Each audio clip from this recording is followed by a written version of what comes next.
अस्सलाम वालेकुम नाज़रीन, एक नई वीडियो में खुश आमदीद। आज की वीडियो में आपके साथ शेयर करूंगी पंजाबी आलू टिक्की की रेसिपी। बहुत ज़्यादा टेस्टी और बहुत ज़्यादा ही मज़ेदार बनने वाली रेसिपी है और नॉर्मली जो हम आलू की टिक्की बनाते हैं ना, उससे टोटली डिफरेंट है। तो कैसे बनाएंगे आइए जानते हैं। इसको बनाने के लिए सबसे पहले मैंने 3 से 4 मीडियम साइज़ के आलू लिए थे। सिंपल बॉयल करके कद्दूकश किया, उन्हें ग्रेटर की मदद से अच्छे से ग्रेट कर लेंगे। उसके बाद हम डालेंगे फ्रेश सब्ज़ धनिया इसके अंदर, और उसके बाद जी हमने इसके अंदर डाला था लेमन जूस। तो लेमन जूस हमारे पास नहीं था, तो हमने इसके अंदर डाल लिए 2 खाने के चम्मच दही।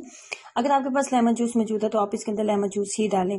उसके बाद मैंने इसके अंदर सब्ज़ मिर्चों का पेस्ट ऐड करने वाली हूँ।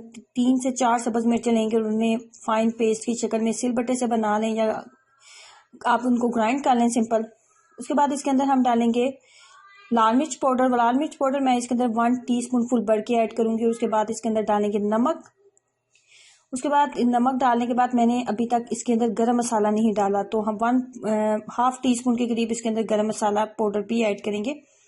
गरम मसाला पाउडर ऐड करने के बाद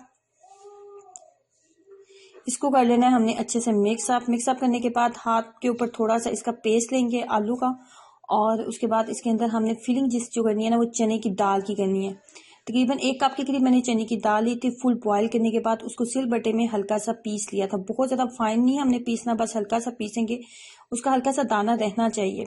उसके बाद उसकी चने की फुल बॉयल चने की दाल की फिलिंग करेंगे इसके अंदर, और अंडे की सफ़ेदी के साथ हम इसकी कोटिंग करेंगे।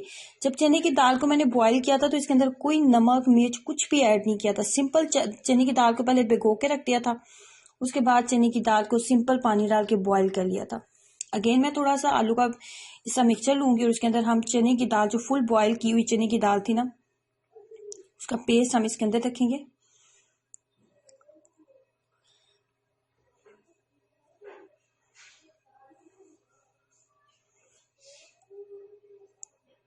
अंडे की सफ़ेदी जो है ना, वो इसको एक्स्ट्रा क्रिस्पी बनाएगी, और उसके ऊपर मज़ीद हम जिसकी जब कोटिंग करेंगे ब्रेड क्रम्स की, तो ये मज़ीद क्रिस्पी हो जाएंगे और खाने में इतने ज़्यादा टेस्टी है ना कि आप इस रेसिपी को भी बार बार ट्राई करने वाले हैं।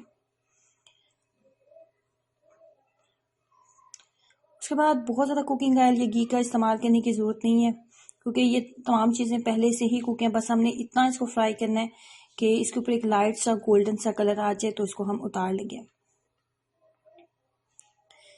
इवनिंग टाइम स्नैक के तौर पे आप इसका इस्तेमाल कर सकते हैं। हल्की फुल्की भूख में झटपट आप इसको बना सकते हैं।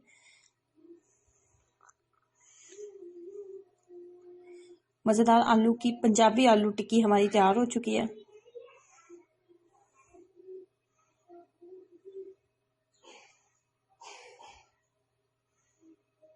जरूर ट्राई करें इस मज़ेदार सी रेसिपी को और अपना एक्सपीरियंस मेरे साथ जरूर शेयर कीजिएगा। वीडियो को लाइक करना और चैनल को सब्सक्राइब करना मत भूलें। अल्लाह हाफिज़।